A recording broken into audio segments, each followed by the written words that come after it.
Master भाई वाह तो हूँ लगो तो घर ले देख ले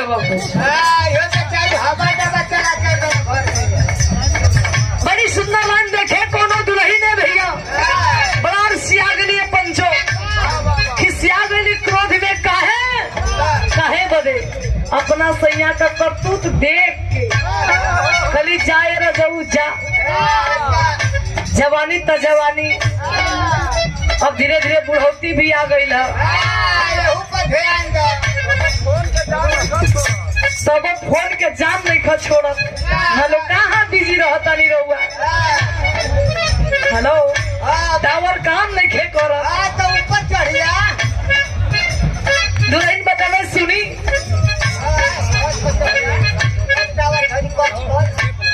यार भाई रोड तो बानी मतलब रोल करे में देखो तो नहीं है कि देखो जब कैसे अदायगी कर दी बड़ी सुंदर लाइन बजौला मास्टर भाई दुल्हन काहे खिसिया गए भैया उनका सैया तनी दारू का पियाक रहे मामा तनी ज्यादा ही कुछ मारने जब घरे आवे तो दुल्हन कहिए जी देखिए आपके नियत ठीक नहीं खेला गो नाश्ता में मारे चूर बानी क्रोध में आके मार मरले बानी क्यों भी तक में दर्द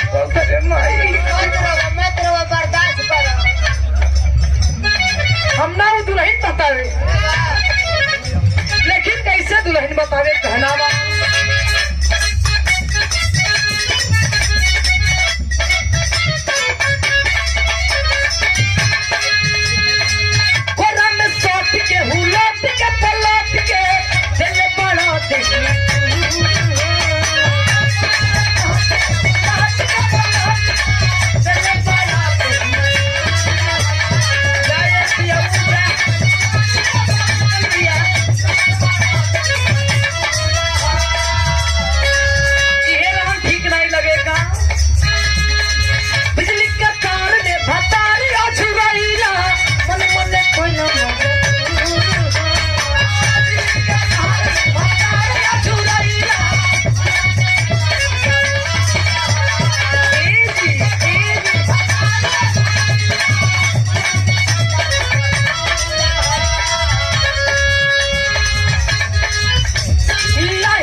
बीमारी लगो भैया अरे बोला जब भैया हुकारी भर जा सबका मन करता जबरदस्ती भरवाओ तो भाव में बाहर भी है जाए दादा जवन करा दलो दाने आप लोग भी आप लोग जवन करा दी रुआ सब इतई अरे जाए तो तोरो टावर काम नहीं खे करता भिंजे उड़ गई बा तेज फरमा से अब ये लोग कौन ज्यादा पकड़ो निकल जा घरे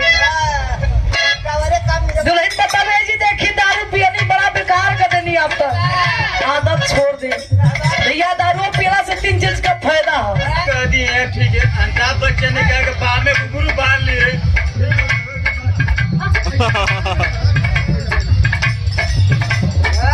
फायदा वाली बात बताइए महाराज आप तो सीरियस मुंड में हो गए नहीं खा बोला तू बोला था टोनी कमा कर पे जाना बड़ी जल्दी शूट करेला सेट करना बड़ी जल्दी 12 प्यार लाल भाई लेकिन कैसे दुल्हनी बतावे जी सुनी कहतनी मान गई सती आई मां का कहना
साहब जी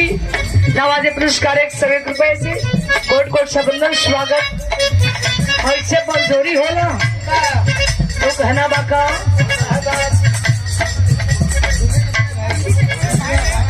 आप देखे इस महफिल के बाद शाह दुल्हे राधा जी के बड़े भाई जी इंजीनियर साहब जी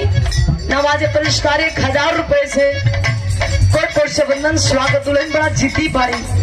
कली हे रोहन ठीक नहीं लगेला। बताओ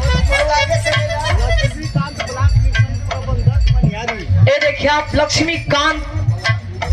ब्लॉक मिशन प्रबंधक साहब जी मनिहारी की धरती से 101 रुपए से भाई बड़ी फैन है आप भाई कोट कोट से बंधन स्वागत।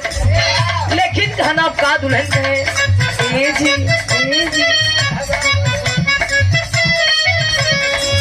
खाई गइला वो ठल्लिया जा जाए पिया ऐसे बलजोरी नहीं करिया ना वो का खाई गइला वो ठल्लिया तोरी दिलक